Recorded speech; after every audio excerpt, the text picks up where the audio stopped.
As the festive period closes in and the year comes to an end, people in Manchester are certainly feeling the cold.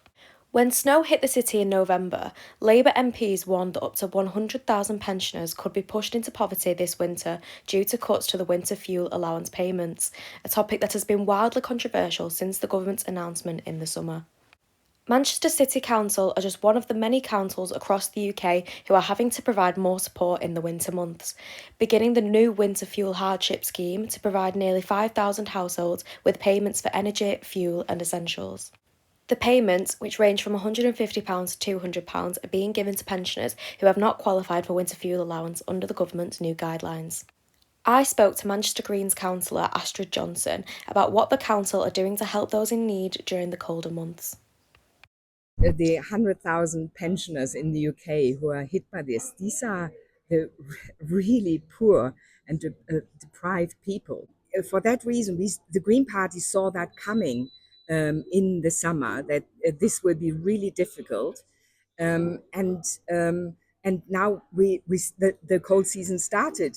Since a few days it's really cold. So this is happening now to pensioners, that they are freezing in their homes, and it's untenable. From my own experience as a councillor, knocking on people's doors in Manchester, in the ward I represent, this comes up on the doorstep. There is a real fear, and it is because these people, they're on the breadline. They can hardly afford food. The disposable income of Woodhouse Park residents, for example, is minimal, of about 60% of people there. Poverty levels are really high. So it is a real issue. So apart from the Winter Hardship Fund, they made extra money available exactly for those people who miss out. Because the problem is not just the people who are, where the pension credit is applicable. It is often the people who are just on the margin, just a little bit above that threshold, and who are already struggling, and then to have to pay increasing fuel costs, it is really difficult for them. So kudos to Labour, to Council in Manchester, to actually give a little bit extra. But overall, the councils have been really strapped of cash in the last 14 years during the Tory government. So Labour has big plans, but it hasn't trickled down to this winter, and it is now that they need help. The council has also teamed up with Warm Welcome Spaces to ensure every library in Manchester has a free, safe place where residents can come and have a hot drink and stay warm during the colder months. As well as the financial help, of course, the city prepares for the winter, and libraries, like we're sitting here in the Central Library, and the library in Woodhouse Park, the ward I represent, gives warm winter spaces.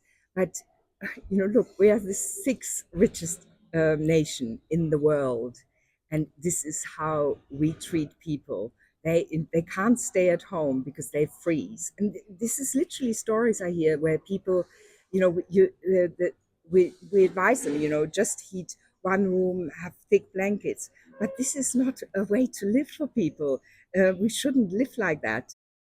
With over 4,000 warm welcome spaces across the UK, people can visit any centre free of charge to socialise with others and take part in community activities. I visited one centre in Bolton to see just how important places like this are for those struggling over the winter. So, Warm Welcome is a campaign that has over 4,500 spaces across the country. And our three priorities are that it's warm, it's welcoming, and it's free. And it's basically just connecting spaces across the community, whether it's a community centre, a church, a football club, a mosque, and just showing the community that it's a space that's free for them to go to. We kind of give people the option to offer a range of different kind of services and activities, and it's really their choice of how they want to connect with the community.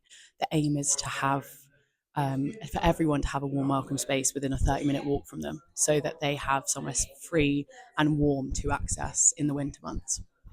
Slaterfield Community Centre is just one of these spaces welcoming others with a jam-packed schedule of crafts and activities for anyone to take part in. With the women's craft session on a Monday morning, the hub has given these ladies a place to socialise with each other and help the community, knitting hats for premature babies and sensory toys for dementia patients. One lady told me that places like this are vital during this time of year, as it helps them combat loneliness in a warm environment. This was Emma Butterworth for Mancunian Matters.